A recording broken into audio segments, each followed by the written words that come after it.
손바닥이 자주 가렵지 않으신가요? 등이 이유 없이 간질거리진 않으셨나요? 밤마다 다리가 미치게 가려운 적은 없으신가요? 이 세 가지 질문에 예라고 답하셨다면 오늘 영상을 꼭 끝까지 보셔야 합니다. 구독, 좋아요는 큰 힘이 됩니다. 안녕하세요. 저는 25년 동안 피부 가려움과 내부장기 질환의 연관성을 연구해온 김도윤 박사입니다. 많은 분들이 가려움을 단순한 피부 문제로 생각하십니다. 건조해서 그런가 보다, 나이가 들어서 그런가 보다 하고 넘어가시죠.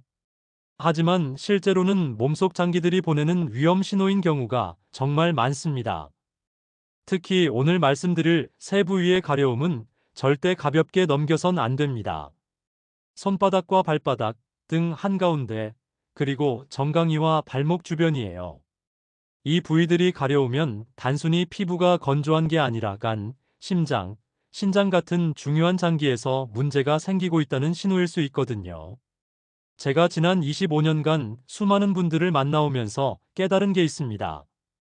가려움을 무시하고 방치했던 분들은 결국 큰 병을 키웠고, 반대로 작은 신호를 놓치지 않고 빨리 대처한 분들은 건강을 지킬 수 있었어요. 그 차이가 단 몇 주, 때로는 며칠이었습니다. 오늘은 그 중에서도 특정 부위의 가려움이 생명과 직결되는 이유를 알려드리겠습니다. 어떤 가려움이 위험한지, 왜 위험한지, 그리고 어떻게 대처해야 하는지 구체적으로 말씀드릴게요. 비슷한 고민 있으셨다면 댓글로 나눠주세요. 얼마 전 62세 박영희 님이 찾아오셨습니다. 손바닥이 너무 가려워서 로션도 바르고 물에 씻어도 잠시뿐이었대요. 밤마다 긁느라 잠을 못 주무셨다 하셨죠. 처음엔 단순한 건조증이라 생각하셨답니다. 그냥 나이 들어서 피부가 건조해진 거겠거니 하셨대요. 그런데 몇 달이 지나면서 이상한 일이 생기기 시작했어요. 피부가 조금씩 노래지는 거예요. 그리고 소변 색깔이 진해지더래요. 처음엔 수분이 부족한가 싶어서 물을 더 마셨는데도 계속 그러셨대요. 결국 검사를 받아보니 간 기능에 이상이 발견됐습니다. 그분이 하신 말씀이 아직도 기억납니다. 그냥 가려워서 긁기만 했는데 내 몸이 그렇게 위험한 신호를 보내고 있을 줄은 몰랐어요. 라고 하시더라고요. 그 말을 들으면서 저는 정말 안타까웠습니다. 조금만 더 빨리 알았더라면, 조금만 더 일찍 대응했더라면 훨씬 수월하게 관리할 수 있었을 텐데 말이죠. 작은 가려움 하나로도 큰 변화를 막을 수 있다는 걸 저는 수없이 봐왔습니다. 손바닥 가려움을 무시하지 않고 2주 만에 검사 받으신 65세 최민호님은 조기에 간 수치 이상을 발견해서 식습관만 바꾸고도 완전히 회복하셨어요. 등 가려움을 심각하게 받아들인 70세 정수진님은 흉부 검사를 통해 초기 문제를 발견하고 지금은 건강하게 지내고 계십니다. 이 이야기를 끝까지 들어야 전체 흐름을 알 수 있습니다. 가려움이 왜 위험한지, 어떤 장기와 연결되어 있는지, 그리고 지금 당장 뭘 해야 하는지 알려드릴 거거든요. 끝까지 보지 않으시면 가장 중요한 실천법을 놓치게 됩니다. 마지막에 나올 단 하나의 습관이 모든 것을 바꿀 수 있어요. 혹시 아직 구독과 좋아요를 누르지 않으셨다면 지금 바로 눌러주세요. 이 채널은 여러분의 건강한 노년을 응원합니다. 오늘 이 영상에서 말씀드릴 내용은 여러분의 건강관리 방식을 완전히 바꿀 수 있는 중요한 지혜입니다. 이 이야기를 끝까지 듣고 실천하셔야만 진정한 변화를 경험할 수 있어요. 여러분의 작은 습관을 바꾸는 것만으로도 충분히 막을 수 있는 일이죠. 그래서 이제는 우리 몸에서 가려움이 나타나는 세 가지 위험 부위를 하나씩 자세히 짚어보겠습니다. 먼저 손바닥과 발바닥 가려움부터 말씀드릴게요. 이 부위가 가려우면 대부분 건조하거나 습진이라고 생각하시죠. 하지만 정말 중요한 건 이겁니다. 손발의 가려움은 담즙 정체와 관련이 깊다는 거예요. 담즙이 제대로 배출되지 않고 혈액으로 역류하게 되면 담즙산이 피부 신경을 자극하면서 가려움이 생깁니다. 서울대 생리학 연구팀에서 발표한 자료를 보면 담즙이 혈액으로 역류할 때 피부 신경말단을 자극해서 특히 손바닥과 발바닥에 강한 가려움이 나타난다고 합니다. 왜 하필 손발이냐고요? 이 부위는 신경말단이 매우 조밀하게 분포되어 있어서 아주 작은 자극에도 민감하게 반응하거든요. 제가 만났던 69세 김정수님 이야기를 들려드릴게요. 이분도 처음엔 손바닥만 가렵다고 하셨어요. 밤에 자려고 누우면 손이 미치게 가려워서 이불에 계속 비비셨대요. 그런데 한 달쯤 지나니까 눈 흰자위가 조금씩 노래지는 거예요. 그제야 검사를 받으셨는데 간 수치가 크게 상승한 상태였습니다. 이렇게 손바닥이나 발바닥이 3주 이상 계속 가렵다면 반드시 혈액 검사와 복부 초음파를 받아보셔야 해요. 간 기능 검사에서 담즙 관련 수치를 확인하는 게 정말 중요합니다. 로션이나 연고로만 해결하려 하지 마세요. 피부에 바르는 건 증상만 잠깐 가라앉힐 뿐이지 근본 원인은 해결되지 않거든요. 여러분은 요즘 손바닥이 자주 가렵지 않으신가요? 특히 밤에 잠자리에 들면 더 심해지나요? 그렇다면 꼭 체크해 보세요. 단순한 가려움이 아니라 간이 보내는 신호일 수 있습니다. 이제 두 번째 부위를 말씀드릴게요. 등, 특히 어깨뼈와 날개뼈 사이 부분입니다. 이 부위는 등 한가운데에 있는데요. 이곳이 가려우면 많은 분들이 땀띠나 피부염이라고 생각하세요. 하지만 이 부위의 가려움은 심장이나 폐와 관련된 연관통으로 나타날 수 있어요. 연관통이라는 건 장기에 문제가 생겼을 때 그 장기가 아닌 다른 부위에서 통증이나 가려움이 느껴지는 현상입니다. 심장이나 폐에 문제가 생기면 신경 전달 경로상 등 중앙부에 이상 감각이 나타나는 거죠. 부산의대에서 발표한 보고서를 보면 흉부 질환을 가진 환자 중 23%가 등 중앙부 가려움을 호소했다고 합니다. 72세 이명수님 사례를 들려드릴게요. 이분은 운동을 하시다가 등 한가운데가 자꾸 가렵다고 하셨어요. 처음엔 땀 때문인가 싶어서 샤워를 자주 하셨는데 계속 그러셨대요. 그러다가 어느 날 가려움과 함께 가슴이 답답하고 불쾌한 느낌이 들더래요. 그래서 검사를 받아보니 흉부 쪽에 초기 문제가 발견됐습니다. 다행히 일찍 발견해서 잘 관리하고 계세요. 등 가려움은 특히 패턴을 잘 살펴보셔야 해요. 운동할 때 가려운지, 밤에 누워있을 때 가려운지, 아니면 특정 시간대에 반복되는지 기록해 두시면 좋습니다. 특히 밤 시간대에 반복적으로 가렵다면 더 주의하셔야 하는데요. 종양성 변화 가능성도 배제할 수 없거든요. 여러분은 언제 등이 가장 가렵나요? 낮인가요? 밤인가요? 운동 중에 특히 심해지나요? 이런 패턴을 체크해 보시고 2주 이상 같은 패턴이 반복되면 흉부 검사를 받아보시는 게 좋습니다. 등을 긁어도 시원하지 않고 계속 간질거린다면 피부 문제가 아니라 내부 신호일 가능성이 높아요. 그리고 세 번째 부위는 정강이와 발목 주변입니다. 특히 다리 아래쪽이 가려운 경우인데요. 이건 신장 기능 저하와 매우 밀접한 관련이 있어요. 신장 기능이 떨어지면 몸속 노폐물인 요독이 제대로 걸러지지 않고 혈액 속에 쌓이게 됩니다. 이 요독이 피부를 자극하면서 가려움이 생기는 거죠. 한국신장학회에서 발표한 자료를 보면 요독이 혈액 내에 축적될 때 특히 양쪽 다리의 가려움이 흔하게 나타난다고 합니다. 왜 다리냐고요? 중력 때문에 혈액순환이 가장 느려지는 부위가 다리 아래쪽이거든요. 노폐물이 이곳에 더 많이 쌓이면서 가려움이 심해지는 겁니다. 70세 오경숙님은 밤마다 다리가 너무 가려워서 긁다가 상처가 생겼대요. 처음엔 그냥 피부가 건조해서 그런가 싶어서 보습제를 열심히 바르셨는데 전혀 나아지지 않았대요. 양쪽 다리가 동시에 가렵고 특히 정강이 부분이 심했다고 하셨어요. 나중에 검사를 받아보니 신장 기능이 많이 떨어진 상태였습니다. 신장을 보호하려면 하루에 물을 2리터 이상 충분히 마시는 게 정말 중요해요. 그리고 염분 섭취를 줄여야 합니다. 짠 음식을 자주 드시면 신장에 부담이 가거든요. 양쪽 다리가 동시에 가렵다면 피부 문제보다는 내부 원인을 먼저 점검해야 해요. 밤마다 다리가 간지러워서 잠 설치신 적 있으신가요? 특히 이불 속에 들어가면 더 심해지나요? 그렇다면 한 번쯤 신장 기능 검사를 받아보시길 권합니다. 혈액 검사로 크레아티닌 수치와 사구체역와율을 확인하면 신장 상태를 알 수 있어요. 이렇게 세 부위의 가려움은 단순히 피부만의 문제가 아닙니다. 손바닥과 발바닥은 간과 담즙, 등 중앙부는 심장과 폐, 정강이와 발목은 신장이 보내는 신호예요. 작은 부위의 가려움이 거대한 장기의 위험 신호가 될 수 있다는 걸 꼭 기억하세요. 이제 우리 몸이 보내는 이 신호들을 어떻게 돌려세울 수 있을지, 가려움을 근본적으로 해결할 수 있는 생활 습관에 대해 이야기해 보겠습니다. 여러분, 이 부분이 정말 중요한데요.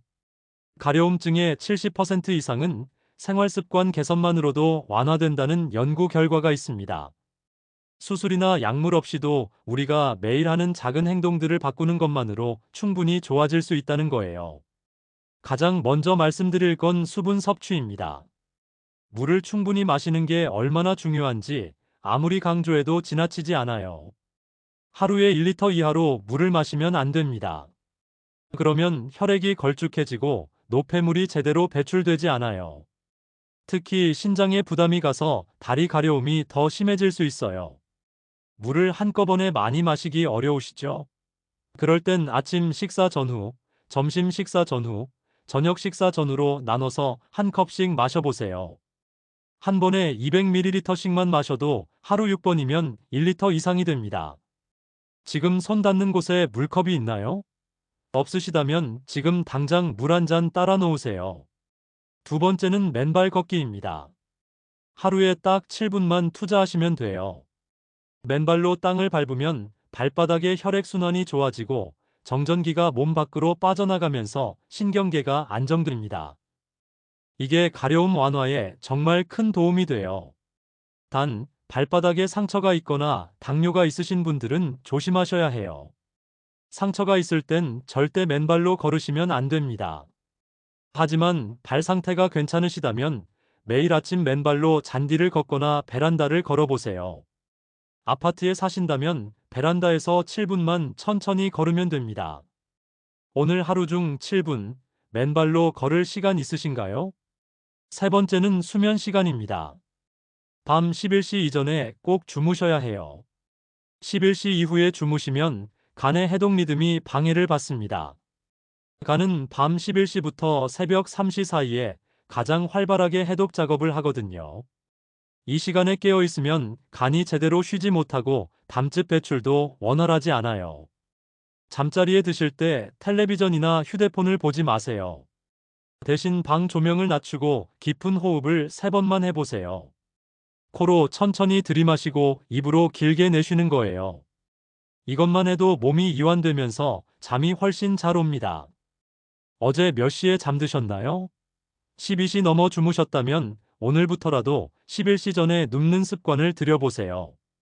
네 번째는 자극적인 음식을 줄이는 겁니다. 매운 음식, 짠 음식, 인스턴트 식품은 간에 엄청난 부담을 줍니다. 간이 이런 음식들을 해독하느라 에너지를 다 쓰면 정작 몸속 노폐물을 처리할 여력이 없어져요. 그러면 담즙이 제대로 배출되지 않고 손발 가려움이 더 심해집니다. 주 3회 이상은 채소 위주의 식단으로 바꿔보세요.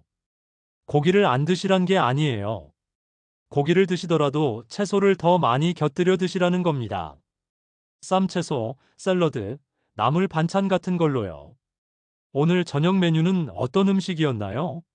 자극적인 음식이었다면 내일부터는 조금씩 바꿔보세요. 다섯 번째는 오메가3 식품 섭취입니다. 오메가3는 염증 반응을 줄여주고 피부 장벽을 강화해줍니다. 가려움의 많은 부분이 염증 때문에 생기거든요. 오메가3가 풍부한 생선이나 견과류를 매일 한 줌씩 드시면 좋아요. 다만 과량 복용은 조심하셔야 합니다. 오메가3를 너무 많이 드시면 혈액 응고에 영향을 줄 수 있어요. 영양제로 드신다면 하루 권장량을 지키시고 자연식품으로 드신다면 생선은 주 3회 정도, 호두나 아마씨는 매일 한 줌 정도면 충분합니다. 생선 대신 아마씨유나 호두로 시작해 볼까요? 여섯 번째는 스트레스 조절입니다. 스트레스를 오래 받으면 우리 몸에서 코르티솔이라는 스트레스 호르몬이 계속 분비돼요. 이게 염증 반응을 악화시키고 가려움을 더 심하게 만듭니다. 또 스트레스를 받으면 자꾸 몸을 긁게 되고 그러면 피부가 더 상하는 악순환이 생기죠. 하루 10분만이라도 명상을 하거나 산책을 해보세요. 명상이 어렵다면 그냥 조용히 앉아서 숨만 천천히 쉬어도 됩니다. 아니면 동네를 천천히 한 바퀴 도는 것만으로도 충분해요. 오늘 스스로를 위해 쉰 10분 있으셨나요? 바쁘게만 사시지 말고 잠깐이라도 멈춰서 숨을 고르는 시간을 가지세요. 이 6가지 습관을 꾸준히 지키면 몸은 서서히 변합니다. 가려움이라는 위험 신호 대신 다시 평온한 신호를 보내기 시작할 거예요. 단번에 모든 걸 바꾸려 하지 마시고 하나씩 천천히 실천해 보세요. 이제 마지막으로 오늘의 핵심을 정리해 드리겠습니다. 오늘 이야기 기억하시죠? 손바닥, 등 한가운데, 다리 아래쪽의 가려움은 절대 단순한 피부 반응이 아닙니다. 이건 간, 심장, 폐, 신장처럼 우리 몸속 중요한 장기에서 보내는 조용한 구조 요청이에요. 많은 분들이 가려우면 그냥 긁고 로션 바르고 참으면 된다고 생각하세요. 하지만 그렇게 가볍게 넘기면 병은 점점 깊어집니다. 손바닥 가려움을 무시하면 간 기능이 악화되고 등 가려움을 방치하면 심장이나 폐에 더 큰 문제가 생길 수 있어요. 다리 가려움을 그냥 두면 신장 기능이 계속 떨어지면서 결국 투석까지 가는 경우도 있습니다. 반대로 조기에 알아차리면 어떻게 될까요? 평생 건강을 지킬 수 있습니다. 62세 박영희님은 손바닥 가려움을 빨리 발견해서 간 수치가 더 나빠지기 전에 식습관을 바꾸고 지금은 완전히 회복하셨어요. 72세 이명수님은 등 가려움을 심각하게 받아들여서 흉부 문제를 초기에 발견하고 잘 관리하고 계십니다. 잘못 관리했을 때와 제대로 관리했을 때의 차이는 정말 큽니다. 가려움을 무시하고 방치하면 나중엔 큰 수술이 필요할 수도 있고 평생 약을 먹어야 할 수도 있어요. 하지만 지금 당장 작은 신호를 알아차리고 생활 습관을 바꾸면 건강하게 오래 사실 수 있습니다. 제가 드리고 싶은 단 하나의 제안은 이것입니다. 가려움이 3주 이상 지속되면 반드시 원인을 확인하세요. 손바닥이나 발바닥이 계속 가렵다면 혈액 검사와 간 기능 검사를 받으세요. 등 한가운데가 반복적으로 가렵다면 흉부 검사를 받으세요. 양쪽 다리가 동시에 가렵다면 신장 기능 검사를 받으세요. 그리고 오늘 제가 말씀드린 6가지 생활 습관을 기억하세요. 물을 충분히 마시고 맨발로 7분 걷고 밤 11시 전에 주무시고 자극적인 음식을 줄이고 오메가3 식품을 드시고 하루 10분 스트레스를 풀어보세요. 이 작은 습관들이 쌓이면 가려움은 자연스럽게 사라지고 몸은 건강해집니다. 몸이 보내는 작은 신호를 절대 무시하지 마세요. 그 작은 신호가 여러분의 생명을 구할 수 있습니다. 오늘 영상이 여러분의 건강을 지키는 첫걸음이 되길 진심으로 바랍니다. 다음 영상에서는 가려움과 혈당의 숨은 연관성에 대해 이야기해 드릴게요. 많은 분들이 모르고 계시는데 혈당이 높으면 특정 부위의 가려움이 더 심해집니다. 어떤 부위인지, 왜 그런지, 어떻게 관리해야 하는지 자세히 알려드릴 테니 다음 영상도 꼭 보세요. 여러분 생각은 어떠신가요? 오늘 말씀드린 세 부위 중에 지금 가려운 곳이 있으신가요? 비슷한 경험이 있다면 댓글로 남겨주세요. 여러분의 이야기를 듣고 싶습니다.